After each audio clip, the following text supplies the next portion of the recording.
What's going on, guys? Today I just want to do a kind of a quick little overview of why it is I chose this bike over some of the other bikes, because there were a few other bikes that I was looking at before I decided on this one. We're going to talk about two of the main ones that I was looking at beforehand, and those are the Honda Rebel 1100, and then the other one is actually the Harley Davidson Nightster. Now, we'll start with the Rebel 1100. The reason why I didn't pick that one was because, according to the dealer here in my hometown, they said it's been very difficult for them to get the manual transmission version of those, because those come with an automatic version as well. And they did have one that was really nice maroon color in their showroom, or that they had just gotten in a crate about to put in the showroom. But the thing that really threw me off was that it was the automatic version of the bike, and to me it just doesn't seem like, other than like if it's a scooter or one of those, you know, those small kind of almost mini bike type bikes, like the Honda Monkey or the Z125, or you know, the new Honda Navi or what have you, like those small bikes or scooters, unless it's something like those, I honestly feel like for it to be a genuine kind of motorcycle, it should definitely have the manual transmission in it. Oh gosh, I can't get over.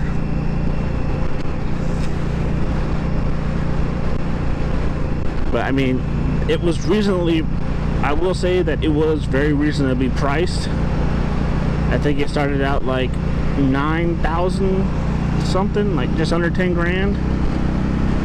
Although, again, my biggest thing, I know it's being real picky and everything, was that transmission. It was a beautiful bike. I'm not saying anything against the bike and styling and everything, but at the same time, that bike felt like, from what I saw on videos and reviews and stuff like that, it seemed like a pretty decent bike. But at the same time, you get on it and it just feels really small and cramped at the same time. So that was the biggest thing that turned me off of that bike. And then I went and I was looking at the Harley Davidson dealership, and I was looking at the Nightster. Nice bike and everything. Seat wasn't all that comfortable, I'll be honest, which is one of the things that I liked better about this bike. They were about the same size bikes, although the price of the Nightster was about $1,000 more than this bike. It was a nice looking bike, although seating position, you felt you were sitting on top of the bike, not like in the bike, you know, kind of like with this bike, you feel like you're sitting in the bike. You're like almost with the bike, not on top of it or anything like that.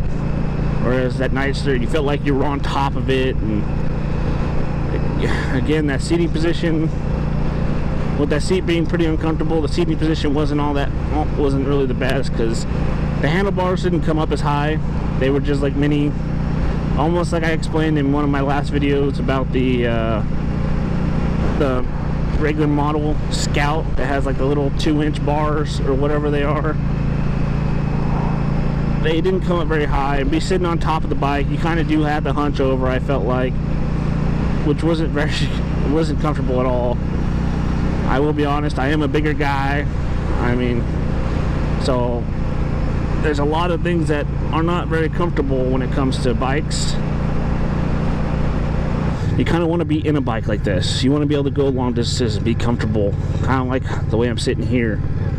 The other thing was, I'm going to do a bit more comparison with this bike compared to that Rebel. I mean, the price and size were about the same for this bike and the Nightster. There's just things about the Nightster I wasn't a fan of. That being the seating position, like I said, and then, you know, the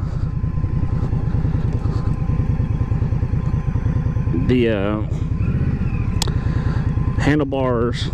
The biggest thing was, I don't know what it is, but what they did with the side of the engine on that Nightster, it looks like it's just a bunch of plastic on it. It doesn't go with the vibe of the bike at all. So it kind of threw me off, and it's just like, that doesn't look. I'm sure it's something that'll probably grow on you. I will admit, I'm sure there's people that it grows on, but for me, comparing the two bikes and then I knew I was gonna have to order one. It's like, I'd rather order the bike that I really want. And with the side of the Nightster looking like it's all plastic and all that, it didn't look right to me. It just looked, I thought it looked kind of horrible. I'm not gonna lie. You know, like I said before, like, I wasn't a big fan of these shaved down heads like I have on my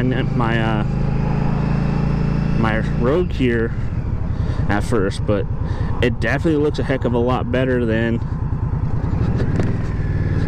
that Nightster did. Plus, the tank on this definitely has a much better look to it. It has a much better flow with the bike, because the tank itself on that Nightster as well, gosh, man, I tell you what, it looked like it was just sitting on top of the frame. It wasn't around the frame like most bike tanks like this one. It was just everything on that bike. It was just sitting on top of the bike. It wasn't sitting with the bike, in the bike, through the bike. It just wasn't flowing with the bike at all. It just didn't go with the vibe of anything. I keep going down dead roads. That's okay.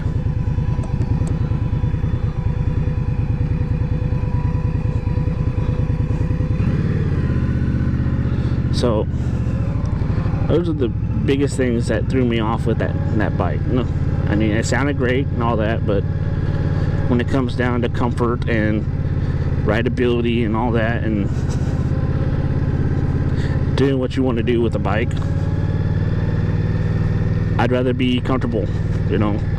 Now, I'll admit, like I said, this seat on this bike, you can go a couple hours before your butt starts to hurt, but at a certain point, it does become uncomfortable too. But I'm pretty sure that's most bikes, unless you shell out the money for a aftermarket seat.